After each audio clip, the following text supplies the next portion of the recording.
Well, hello there. Welcome to Team Rocket. You are one of the lucky few to be allowed entry into our ranks. For your own sake, I hope you will prove yourself worthy. Okay, ladies, listen up. I'm only gonna say this once. You are now officially Team Rocket Grunts. Yes, that's right. Don't go patting yourselves on the back just yet. Until you reach what you have proven yourselves out in the field, you're nothing but a bunch of pipsqueaks to me. So we get to choose our Pokemon now. This is it? We don't even get a choice. We just arrived. No coughing, no Ekans, no nothing like that. After choosing our starter Pokemon, we run into our first Team Rocket member, Ronnie, who not only becomes our first member and friend of Team Rocket that we know, but also we learn that he's a bit incompetent. Ronnie and I head outside the Team Rocket HQ of Celadon to learn more about Pokemon robbery, and Ronnie decides to convince me to battle and steal my very first Pokemon from a little girl before we head out to our very first mission. Over there, Grunt, get over here and listen up. It's time for your first mission. We have been informed as a well-trusted source of Pewter City Museum that some particularly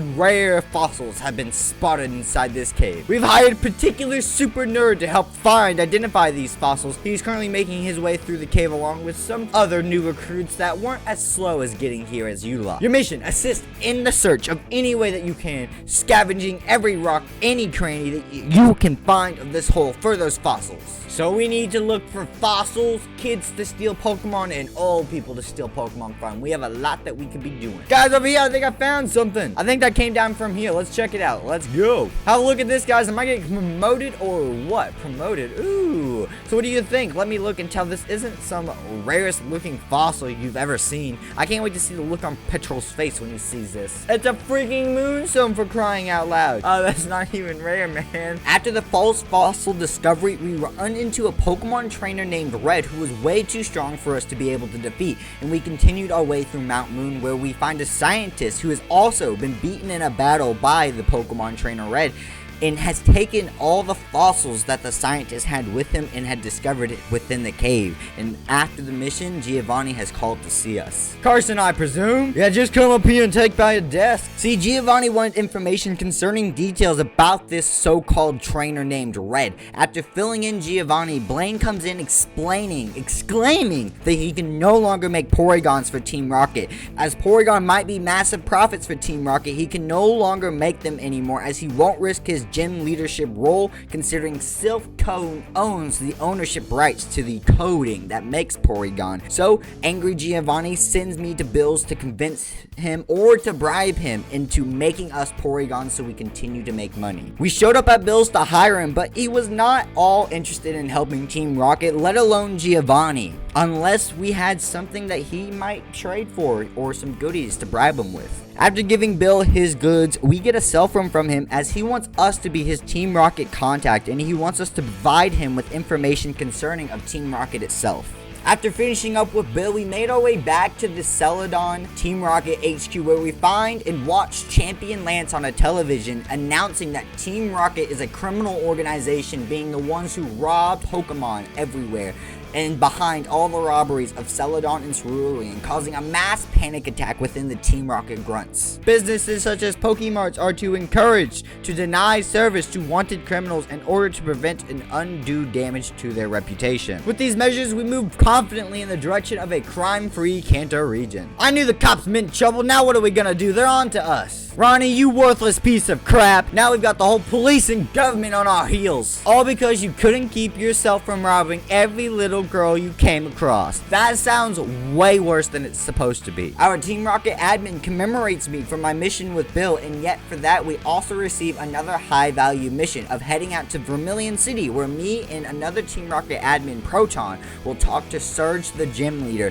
a Team Rocket supporter. After talking to Surge, he tells us that the rare Johto Pokemon crates are tucked away on the SSN. Proton and I need to get aboard the SSN to search for the Pokemon smuggled crates, but sadly we weren't the first people to look and find for these Pokemon in crates. Hey, you trespassing on my cabin during my private time, are we? And who might you be? Are you just judging by that outfit of yours? I say you're in trouble. I see how it is. You came here to pick up those crates, didn't you? See, my crew found those little things lying around the deck earlier, and I sure as heck don't remember loading them aboard in Lily Cove City. If this is part of some smuggling business, and I'll have none of it. Let me show you how I deal with these petty smugglers where I come from. I'll cut you up right now, right here, right now, little boy. I got too into that. That was way overacted. Battling the captain shouldn't be too hard. Let's go ahead and let's just see what we can get off with some flies here. That's some decent damage overall. And wow, we did not take that hit very well. Please tell me I have some sort of potion somewhere. Okay, Oddish, come on and absorb your way through this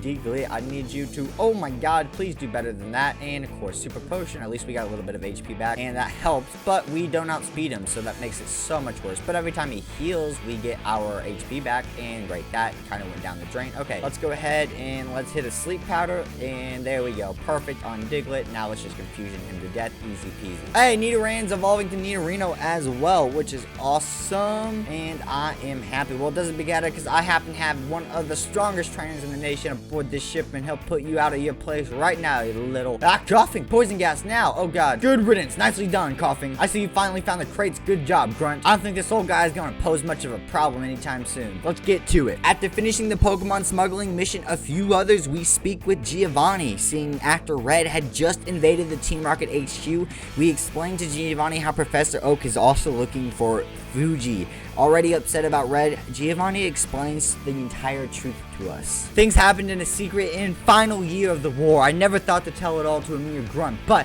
I believe you've proven yourself hearing it, and if you're going to work with me to set things straight, it's best that you had it clean from me. 11 years ago, Kanto's war effort was badly going. It was clear that we could not win by force alone, but we had something that Lance and his boys did not, something we knew the key to victory. The minds of the brightest scientists in the nation. Ever since the start of the war, Oak had been leading a number of secret initiatives to capture and harness the power of Pokemon. One so rare, laymen thought it was just a legend. But legends don't win wars. Oak knew better. Once word got back to Fuji had been caught a hold of Mew, we knew there was no chance the public could know. It was best kept secret by the regions, and our only chance of winning. Mew could not be bandaged like artillery on the battlefield the way Lance did his Johto dogs, nor Oak expect it could. By far the strongest Pokemon in existence, but contained in the body of the most benevolent and soft-hearted creature you could ever see. With Mew's inability and unwillingness to attack any Pokemon, Oak came up with a new way to harness Mew's power that they would only create from a genetic clone. Conditioned from birth to be devoid of empathy, to possesses an innate urge for battle. They called it the Mewtwo Project.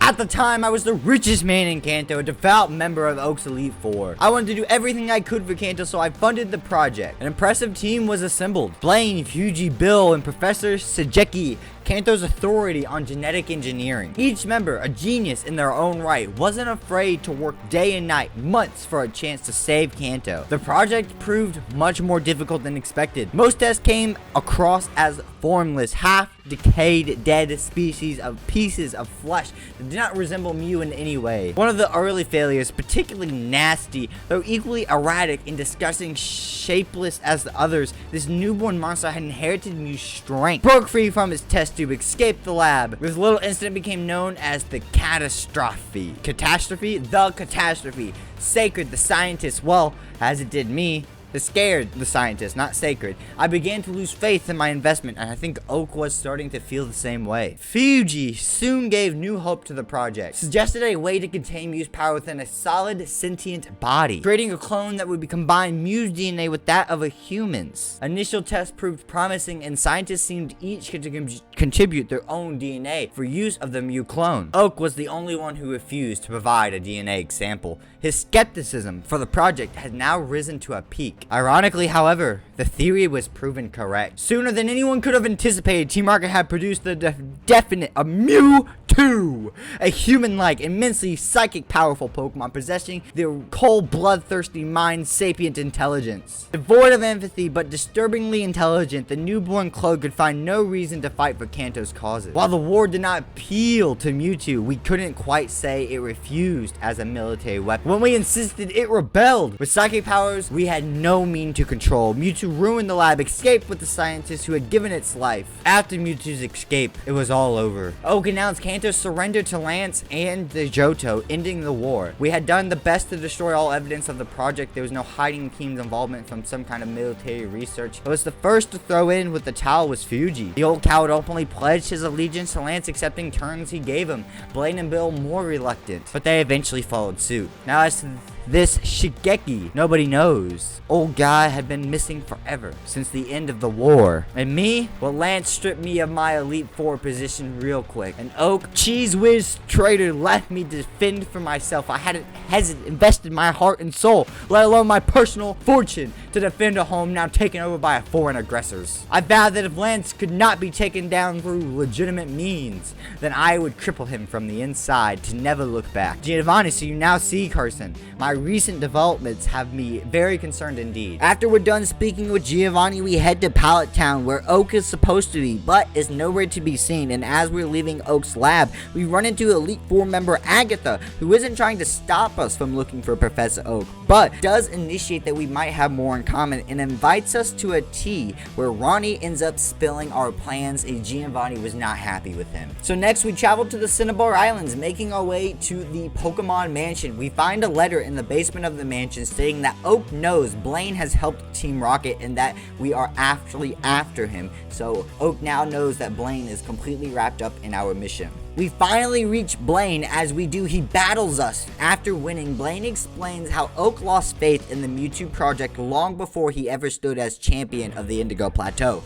He didn't believe that the catastrophe Pokemon could ever win the war. Oak explained to Blaine that while asking for help on a new secret project, something to make them even more powerful than Mewtwo ever could, but Blaine wasn't too interested as the success of the Mewtwo project had looked upward. Blaine offers whatever he wants for Giovanni, so we go ahead and head back to HQ to inform him of the good news. There you are, Carson, let's get on with it. I assume we all went in your recent mission, Carson. We can expect Blaine to promptly do as he told from now on. Splendid work. Giovanni announces our new mission and its top priority of Silph because they are creating a new ultimate Pokeball labeled the Master Ball. We are to invade the company, taking the scientists hostage, locking them in rooms so they can't escape, while we continue to evade the rest of the company with the goal to reach the CEO of the company so Giovanni can talk and convince him to give us the prototype Master Ball. After the Silph invasion, Giovanni decides to promote us to a Team Rocket executive and sends us to rest as he speaks with the Silph CEO. But in secret, we decide to head off to the Cinnabar Island to meet up with Bill. See, Bill wanted the Master Ball for himself, but it wasn't to catch the so-called most powerful itself. Mewtwo, like Giovanni and Lance would,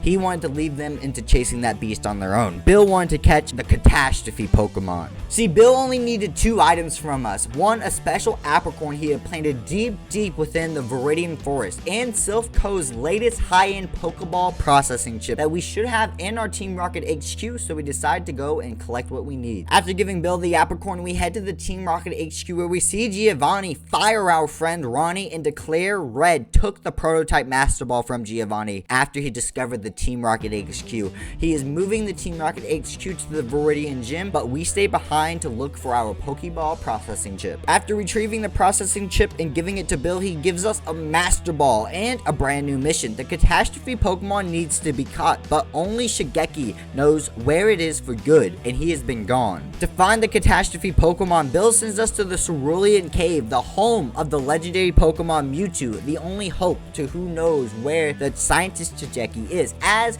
the Pokemon have a DNA part in Mewtwo, they all have a small psychic link, so Mewtwo knows at all times where they could be, even over long distances. Once we reach Mewtwo, unable to capture it, Mewtwo wants to battle, and if we win, Mewtwo will tell us where to find him, but only then once we win. We battle Mewtwo, coming to victory. Mewtwo explains that Shigeki is hidden in plain sight in Viridian City as the regular old man who's helping kids catch their very first Pokemon. Once knowing this, we hit Viridian City. Seeing Shigeki sat down with us to explain that he lied about knowing the Pokemon whereabouts to the other scientists, but in fact has been scared of it. See, this Pokemon distorts reality around it with no control over it. Shigeki's wireless safety mechanism froze it, hiding it along Cinnabar's eastern shoreline. As Shigeki thinks the scientists have want to fix and reborn their mistake from the past, he decides to release the electrics holding down the Pokemon itself so we can capture it. Next, we would have to leave to Cinnabar Island, where we see the world around us being distorted one part at a time. We finally find and capture the catastrophe Pokemon thanks to the Master Ball. After catching the Pokemon, Carson, Blue, Shigeki, and Blaine all talk, and we learn about Oak's secret lab from Blue, so we decide that we must must investigate. We arrive in Oak's lab and battle the assistants so they aren't in our way, and we decide to open up the secret door leading to an underground lab. As we explore the lab, we learn that Oak has been experimenting. Oak created the perfect Pokemon trainer known as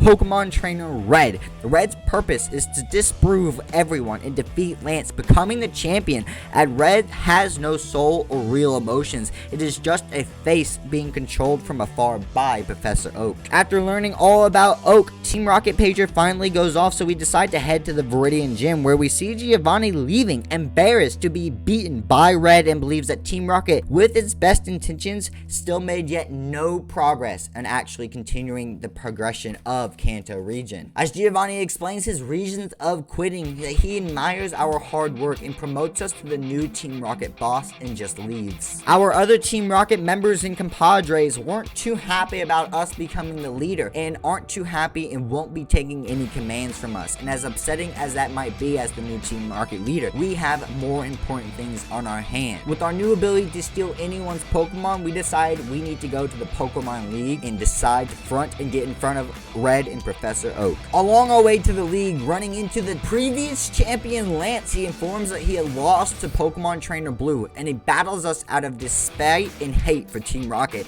And in the defeat of Lance, we steal his Dragonite off him and head towards Victory Road. As we finished off Victory Road, we can see Oak make his way to see the Blue as the champion. Being Blue's grandfather, they let him right through, past all the Elite Four. But as we try to follow to keep up with Red and Oak, we are stopped by the Elite Four guard. Seeing our old friend running, we recruit him to help us distract the Elite Four guard so we can get past with Bill and make our way to the Elite Four, where we can see, after distracting the guard, that Red has already come through, defeating each member of the Elite Four, leaving us no one to fight. As we finally reach the champion's room, Red has already defeated Blue to become the champion. The news and the cameras have come through to make the announcement, but just as Oak was speaking for Red and on his behalf, Oak was called out for the Red not being a full human being, and it ends up locking everyone out of the champion room. After Oak had locked everyone out, Elite Four member Agatha has come to his defense. To get past Agatha, we have to defeat her in battle and break into the room. Once we confront and battle Red, is a battle of strength and determination, giving everything we have to the battle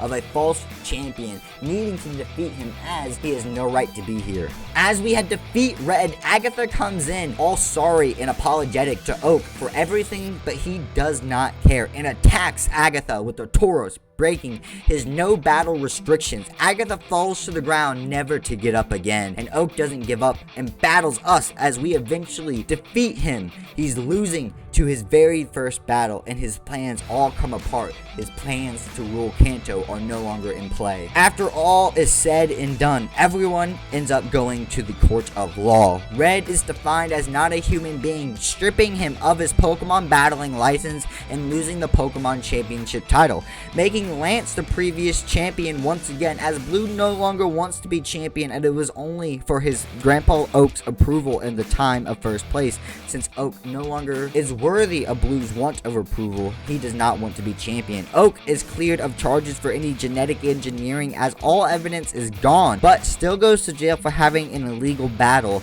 and we are put in jail with a bail of $174,000, sending us to the end of our Team Rocket journey.